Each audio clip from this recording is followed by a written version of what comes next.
할렐루야. 저 따라합시다. 제자로 헌신합시다. 제자로 헌신합시다. 손을 다 드세요. 나는 제자로 헌신하겠습니다. 주님께 약속합니다. 감사합니다. 우리 주님께 영광의 박수 한번 돌립시다. 하나님은 제자를 찾으세요. 왜냐하면 신자는요, 자기만 구원받는 사람이에요. 그래서 전혀 영향력을 못 미칩니다. 주님 안에서 정말 나가만 구원받은 것도 감사하지만, 그러나 이 땅에 사는 날 동안에 자신의 사명을 다 하는 사람이 제자예요. 제자는 하나님 나라를 확장시키고 또 이웃에게 영향력을 미치며 그리스도의 향기, 그리스도의 편지, 사신으로 사는 그런 사람들입니다. 오늘 보니까 설교 말씀이 두 가지로 되겠는데요. 하나는 who, 누가 제자인가? Who are disciples? 누가 제자인가?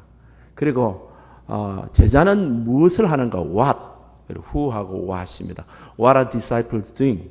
disciple은 뭐를 하는가? disciple 하는 사역에 대해서 두 번째를 공부를 하겠습니다. 첫 번째는 누가 제자인가? 제자의 정의는 뭔가? 오늘 1절에서 본문 6절까지 나와 있습니다. 세 가지를 나와 있는데 첫 번째는 부르심을 받은 자입니다. 1절 보겠습니다. 예수께서 그 12제자를 부르사 그랬습니다. 부르심을 받은 사람입니다. 제자로 부르심을 받았습니까? 모든 성도가 제자로 부르심을 받았습니다. 그런데 왜 제자는 많지 않습니까?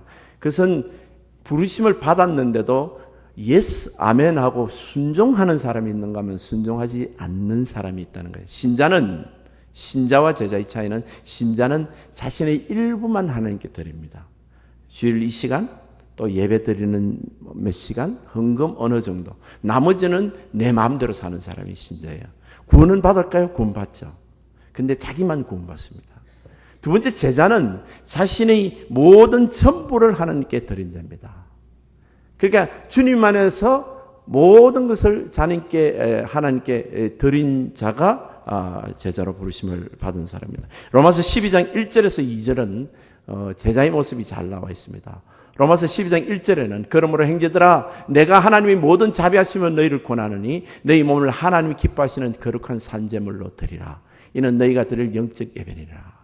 우리가 모두 제자로 부르심을 받았는데 자신이 결단을 해야 돼요. 내 몸을 하나님께 드린다. 몸을 드린다는 것은 영혼육 전부를 하나님께 드리고 주님 안에 살기를 원하고 주님의 컨트롤을 받기를 원하고 예수 그리스도의 종으로 자원해서 스스로 종이 되겠다고 결심한 사람입니다. 이렇게 자신을 하나님께 드린 사람은 어떤 축복이 있냐면 2절에 보게 되면 너희는 이 세대를 본받지 말고 오직 마음을 새롭게 하여 변화를 받아 그랬습니다.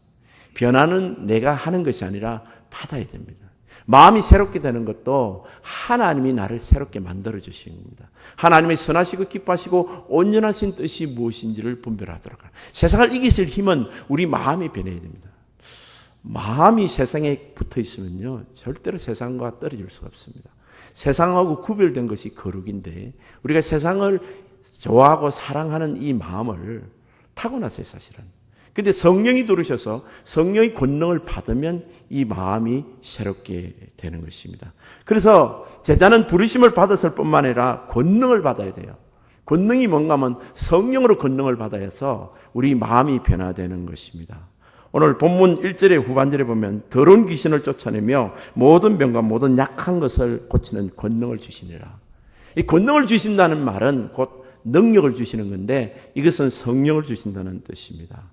사도행전 1장 8절에는 똑같은 말씀이 나와 있습니다. 오직 성령이 너희에게 임하시면 너희가 권능을 받고 그랬어요. 우리가 권능 받으려고 따로 노력할 필요 없습니다. 주의 영이 충만히 임하고 주의 영이 내게 임재하시면 권능을 받은 거예요. 그래서 성령 충만하면 그것이 드러나게 되는 것입니다. 요즘 우리가 이 성령 충만한 은혜를 경험한 사람들이 꽤나 있습니다. 신앙생활 할 때. 그때가 참 좋았고 그때는 세상이 달라 보이는 이 첫사랑의 은혜를 받은 적도 있고 성령 충만한 은혜 때문에 성령으로 이 세례를 받았다라는 확신, 내 안에 예수님이 내주하신 그 은혜를 받은 사람이 있습니다. 그리고 나서 신앙생활이 오래되면 점점점 이 감격이 없어지기 시작해요. 신앙생활 할 때. 그래서 신앙이 미지근하게 되는 이런 신앙이 많고 또 어떤 사람은 심지어 시험이 들었다는 말을 하는 사람도 있습니다. 이게 권능을 받은 성령 충만 받고 성령으로 권능을 받은 사람의 신앙은 한 가지로 말하면 자기 안에 불이 꺼지지 않는 사람입니다. 그래서 이것은 내가 영적으로 주님께 온전히 헌신하고 내 안에 주님이 살아계시는 부활의 예수님을 늘 붙들고 기도하는 사람만이 내 안에 성령의 권능이 살아 움직이는 것입니다. 그래서 여러분, 이 권능이 있는 신자는 꺼지지 않는 세차 엔딩 같았습니다.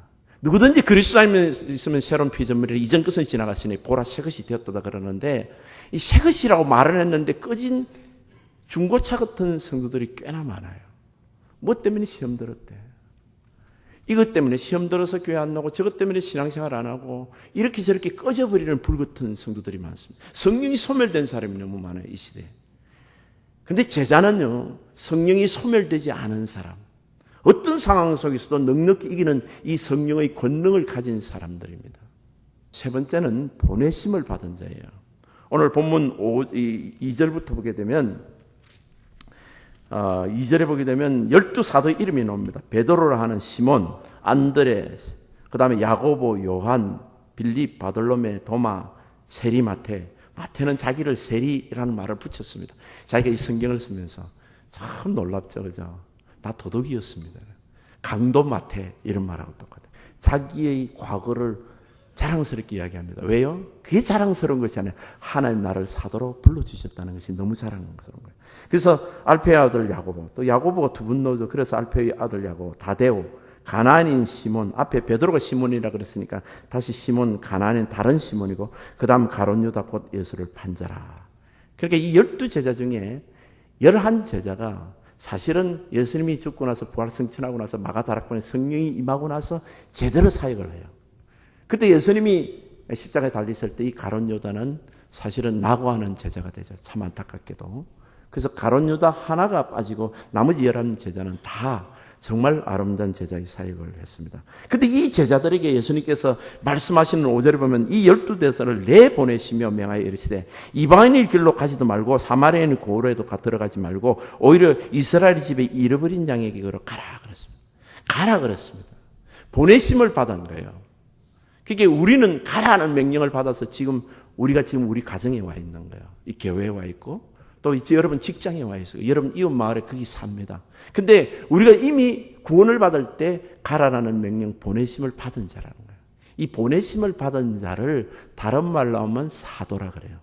apostle이라는 단어는 보내심을 받았다는 뜻이에요. 그래서 예수님이 12제자만 사도가 아니라 우리도 사도인 거예요. 우리가 살아있는 인생 동안에 우리가 만나는 사람들은 전부 내가 보내심을 만나요. 아무도 우인이 아닙니다. 옷깃을 스쳐도 이 사람에게 내가 보내심을 받아서 언제 어디서나 항상 복음의 말씀을 전할 준비를 갖고 있어야 되는 거예요. 왜? 우리가 보내심을 받았기 때문에. 그런데 이 보내심을 받았을 때 조의해야 될 것은 먼저는 예루살렘 가까운 내 가정부터 복음을 전해야 되는 것입니다. 오늘 본문 사도행전 1장 8절 다시 말씀을 다시 한번 봅시다. 사도행전 1장 8절에 보면 오직 성령이 너희에게 임하시면 너희가 권능을 받고 그 다음에 예루살렘과 온 유대와 사마리아 땅까지 이르는 내 증인이 되리라. 그러니까 여러분 선교전의 전도고 전도전에 우리 가족 전도가 가장 중요합니다. 그러니까 여러분 이 전도는 점점점 이렇게 확장되어 가야 돼요. 선교에 대해서 많이 강조를 하다 보면 성도들이 잘못 오해를 해서 선교만 하면 모든 것이 다 되는 것으로 착각하는 그런 성도들이 혹 있더라고요. 이것을 선교지상주의라 그러는데 교회가 준비도 안 됐는데 가정은 엉망인데 선교만 나가게 되면 가정이 어떻게 되냐? 가정이 깨져버립니다. 조심해야 돼요. 우리 가정을 먼저 전도를 해요. 예루살렘. 근데 가정에는 뭐가 있죠? 왜 가정 전도가 제일 어렵죠? 가족 전도. 가족에는 원수가 있어요. 나를 잘 알고 내가 세리인 줄도 알고 창녀인 줄도 아는 내 가족이 있는 거예요. 나의 과거를 다 아는 사람이 가족이에요. 그 사람 전도 너무 힘들어요. 원수부터 말이야. 네가 나를 어떻게 전도하니? 네 모습이 과거에 어땠는데 이러고 있단 말이야. 그게 전도가 안 되는 거야. 그래서 원수처럼 생각하는 이 가족이 원수가 집안에 있는 거예요. 근데 여러분 원수를 사랑하려고 애쓰지 말고 원수에게 복음을 전해보세요. 그냥. 여러분 가장 힘든 사람에게 예수 믿으세요. 교회 갑시다. 라는 말을 해보세요. 의외로 그 사람이 오케이 하는 수가 있어요. 기적 같은 일이세요. 그런데 놀랍게도 그 사람이 한 번 따라 놓는데 한 번 따라 놓을 때 내 마음이 그렇게 억울했던 거, 미워했던 것이 언제 그랬다는 듯이 햇살에 눈이 놓듯이 완전히 없어져 버려요. 그리고 고맙기만 한데 이뻐 보이기만 보이는데 원수에게 진짜 전도를 해야 돼요. 그러면 그 사람을 정말 예수님의 마음으로 사랑하는 마음이 생수처럼 올라오는 걸 우리가 경험하게 됩니다. 그래서 여러분 주님 안에서 우리 오늘 단기 선교팀을 파송하지만은 이 아이들이 교회에서 모범적으로 신앙생활을 잘하는 게 중요해요. 물론 모범적으로 아닌 아이들도 갔다 와서 다시 변하는 수도 있지만은 그러나 그건 아주 극소수고 드물어요. 먼저는 여기서 신앙생활을 잘해야 돼요. 가정에서 잘 섬기는 부모를 순종하는 아이들, 학교에서 공부 성실히 하는 아이들, 삶이 거룩한 아이들, 이런 아이들이 이런 것들이 준비되면서 점점점 복음이 확장이 돼야 되는 거예요. 복음이 확장돼요. 그래서 여러분 주님 안에서 우리가 이 제자의 자격이 무엇인가, 누가 제자인가? 부르심을 받은 자, 권능을 받은 자, 그 다음에 보내심을 받은 자인데 이 보내심을 받은 자 보고 가라고 그러는데 우리가 가서 무엇을 할 것인가? 이제 what에 대해서 말합니다. 어떤 사역을 합니까? 제자들은 어떤 사역을 합니까? 지난주에 우리 지난주는 박원준 목사님 설교하셨으니까 지난주에 우리 예수님이 하신 사역이 teaching, preaching, healing이었다고 그랬습니다. 가르치는 일, 프리칭하는 거 힐링인데 이 프리칭에 대해서 여러분 기억하시나요? 프리칭이 설교를 평신도들이 할 수 없습니다. 그런데 프리칭을 언제 하냐면 여러분이 받은 은혜를 나눌 때 기쁨으로 나누고 소리친다는 뜻이 있다고 그랬죠. 프리칭에. 그렇게 여러분 내가 주님으로부터 복음을 받아들이고 구원받고 우리 삶이 응답받고 변화되고 가정의 문제가 해결되고 주님의 은혜를 느낄 때 그때 내가 기뻐서 나누는 간증이 프리칭이에요. 내가 복음을 아이들에게 가르치고도 있지만 아이들이 복음 말씀을 받아 말씀대로 되는 것을 보고 야 주님 살아계신다고 간증할 때 그게 프리칭이 되는 거예요. 누구든지 그래서 프리칭이 되는데 이 프리칭이 가장 많이 일어나는 데가 목장 예배예요. 여러분 일주일에 한 번 여러분 목사님의 설교만 들어오는 분은 제자가 아닐 수가 있어요. 이 목장 예배에서 자신이 받은 은혜를 나누는 그 사람이 제자예요. 그 사람은 프리칭 하거든요. 가르치기도 하고요. 그래서 어떤 목장에 보게 되면 그 목장들이 다 얼굴이 충만해요. 은혜가 충만해요. 그리고 예배는 빠져도 그러지는 말아야 되지만 예배는 빠져도 목장 예배는 절대 안 빠지는 거예요. 왜냐하면 그 목장 예배가 은혜롭기 때문에. 그 프리칭 간증하는 게 너무 재밌고 또 듣는 것이 재밌고 같이 기도할 때 눈물로 기도할 때 그것이 너무 좋은 거예요. 그래서 여러분 주님 안에서 우리가 천국 복음을 전파를 할 때 천국이 가깝다 이 복음을 전파할 때 티칭, 프리칭을 그렇게 하면 더 놀라운 것은 우리가 그렇게 가르치고 은혜를 나눌 때 힐링이 되는 거예요. 나만 힐링이 되는 게 아니라 은혜를 나누게 되면 나도 힐링이 돼요. 말씀을 나누게 되다 보면 내가 사랑하는 사람이 되고 고치게 되고 거룩한 사람이 되는데 더 큰 은혜는 그것을 듣는 사람이 은혜를 받는 거예요. 은혜를 받았다는 건 듣는 사람이 그 간증을 듣고 자기도 고쳐지는 거예요. 자기도 결단이 서는 거예요. 거룩한 삶을 살게 되는 거예요. 그리고 아픈 것이 치료가 되시는 거예요. 아, 저분도 저 정도 아팠구나. 아니, 저분은 나보다 더 아팠는데 이렇게 승리를 했구나. 그것을 보고 나도 힐링이 되는 시대예요. 그래서 말씀을 전할 뿐만 아니라 이 치유사역이 전례 있는데 치유를 어떤 사람을 하는가 한번 보세요. 8절에 보면 병든 자를 고치며 죽은 자를 살리며 나병한 자를 깨끗하게 하며 귀신을 쫓아내며 너희가 거저 받았으니 거저 주라 그랬습니다. 자, 병든 자를 고치며 죽은 자를 살리며 나병한 자를 깨끗하게 하며 귀신을 쫓아내며. 자, 요즘 말이요. 병든 자를 고치며 교회에서 병든 자 고치고 막 이러지는 않잖아요. 그죠? 병원에 가면 되죠. 죽은 자를 살리는 것. 그리고 기도를 영역을 하는 사람들 가끔 보고 참 드물게 보는 역사들이에요. 나병 환자 요즘 뭐 나병도 없기도 할 뿐만 아니라 나병 환자들을 그 의학으로 다 치료할 수 있대요. 자, 그런데 이런 것들을 이야기하면 교회가 별로 할 일이 없을 것 같아요. 그죠? 그래서 여러분 이걸 조금 한번 생각을 해보세요. 병든 자, 죽은 자가 어떤 사람입니까? 심령이 죽은 자를 한번 생각해 보세요. 남자가 남자를 보면 성적인 흥분을 느끼는 거예요. 이게 미쳤지. 이게 죽은 사람 아닙니까? 얼마나 미쳤는가 하면 그걸 합법화하는 법까지 만든다고 야단이야. 미쳐도 완전히 미친 거예요. 그죠? 귀신 들린 거예요. 쉽게 말해, 영적으로 말하면. 그러니까 이게 심령이 병든 사람이에요. 죽은 자. 근데 이걸 제자들이 고쳐내야 돼요. 하나님의 교회 여러분과 제가 책임이 있습니다. 여러분, 호모가 나쁘다고 말하지 말고 호모를 고쳐내야 돼. 이게 우리 책임이란 말이에요. 우리 좋은 교회 책임이 이 능력이 있어야 돼요. 나병 환자가 어떤 환자입니까? 자기가 발가락이 떨어나가도 하나원인가 그분 시를 보면 내 발가락이 몇 개 없어졌구나. 이런 시들이 있어요. 발가락이 떨어져 나가도 몰라. 무슨 말입니까? 내 가정이 깨지고 내 자녀가 엄청 다치고 내 사랑하는 배우자가 그냥 눈물을 흘리는데 관심 없어. 왜? 그거에 미쳐가지고. 술에 미쳐가지고. 도박에 미쳐가지고. 음란에 미쳐가지고. 가정 깨지지 이런 식이야. 이게 문둥병이잖아요. 나병이 따로 있습니까? 아파야 되는데 아픔을 못 느끼는 사람. 옆에 있는 사람은 죽을 것 같은 고통을 느끼는데도 본인은 못 느껴. 그걸 즐기고 있다고 생각하는 이게 나병이죠. 우리가 흔히 말하고 가장 지금 말하는 건 ADHD, attention deficit. 아이가 집중을 못한다. 선생님이 말하면 집중이 안 되는 거예요.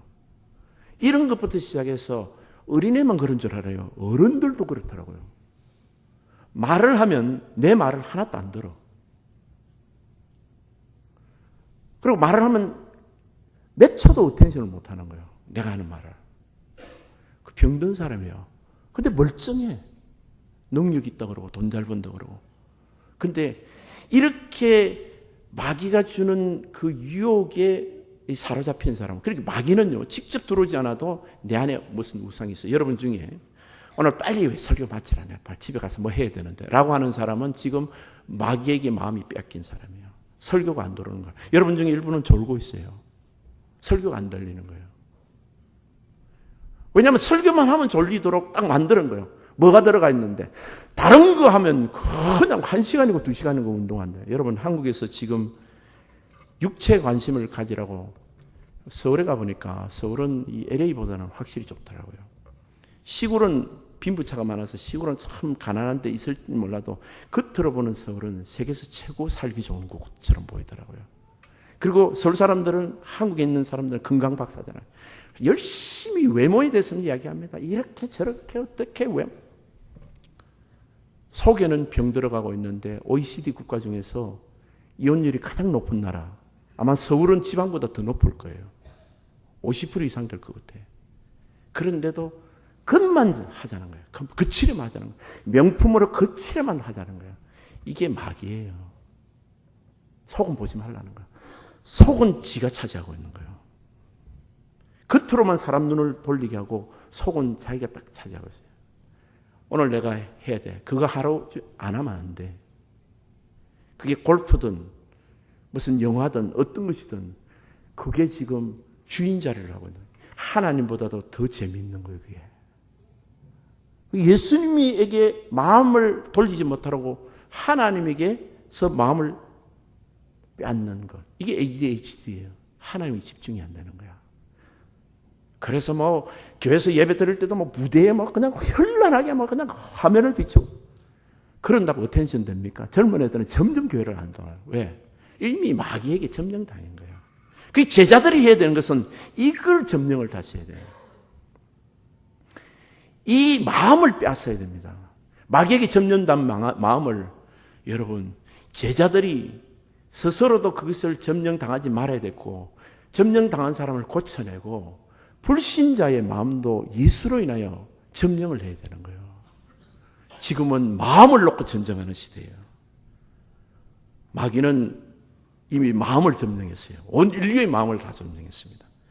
컴퓨터, 인터넷, 별의별 것으로 사치, 눈에 보이는 것으로 현란한 것으로 마음을 지금 점령을 해버린 상태입니다.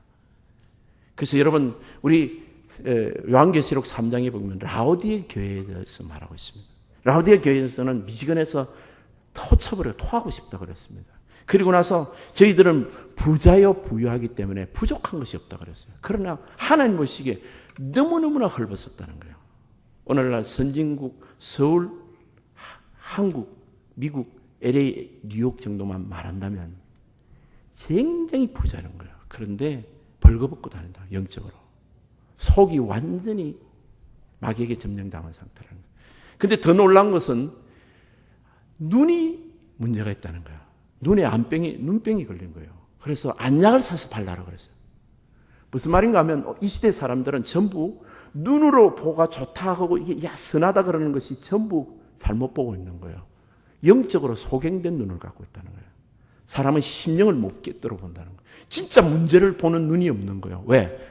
마귀에게 마음을 빼앗겼으니까. 마귀가 주는 쾌락의 마음을 빼앗겼으니까 내가 진짜 문제를 볼 수 있는 눈이 없는 거예요. 겉으로 이쁘면 괜찮고 돈 많으면 괜찮고 겉으로 화려하면 괜찮은 거예요. 겉으로 뭔가 가지고 있으면 괜찮다고 생각하는 거예요.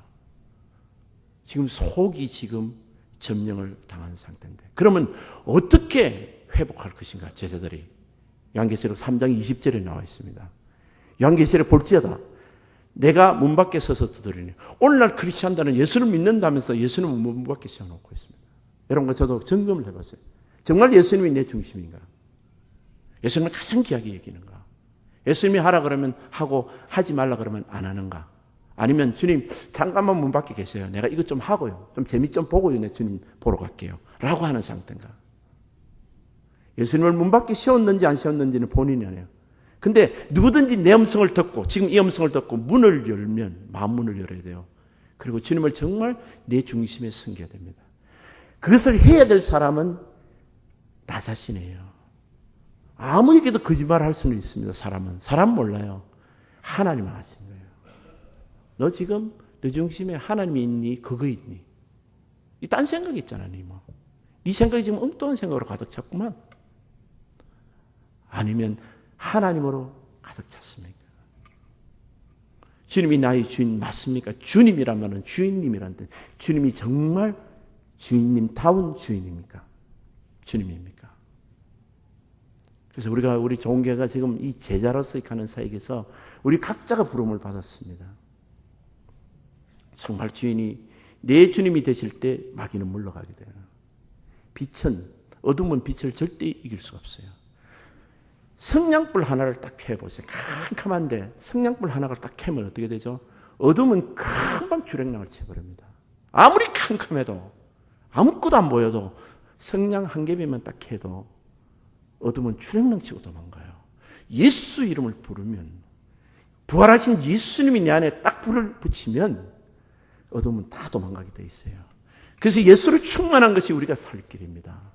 우리 종교는 이 지역의 장작이에요. 맞아요. 명실공히 그렇습니다. 지금.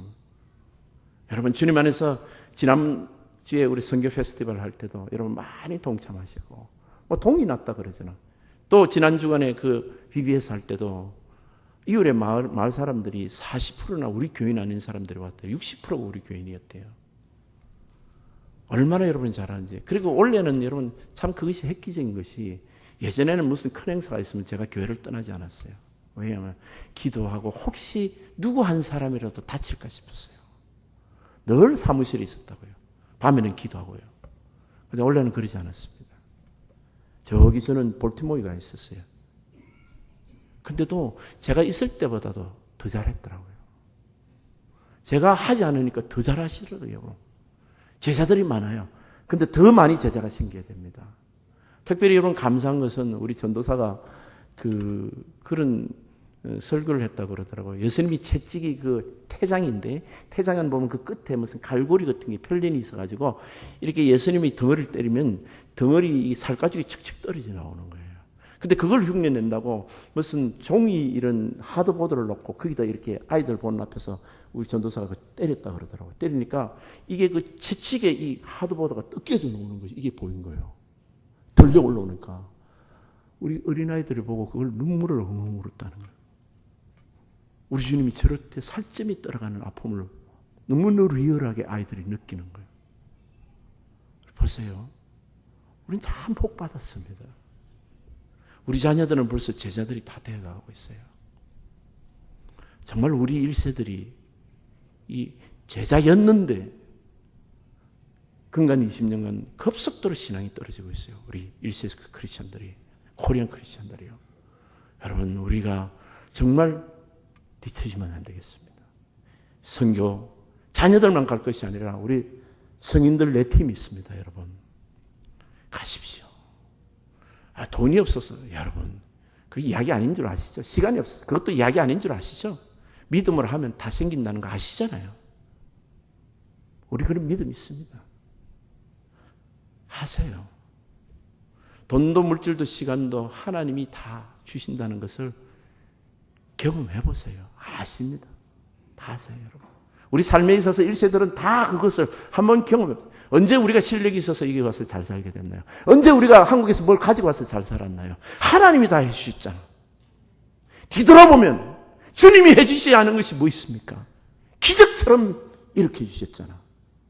진토에서 아무것도 없다고 무너지고 아무것도 없는 백불 가지고 와서 지금 성공했잖아요. 우리 주님이 주신 은혜 없는 사람들입니다.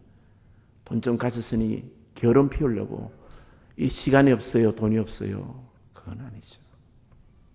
그건 핑계입니다.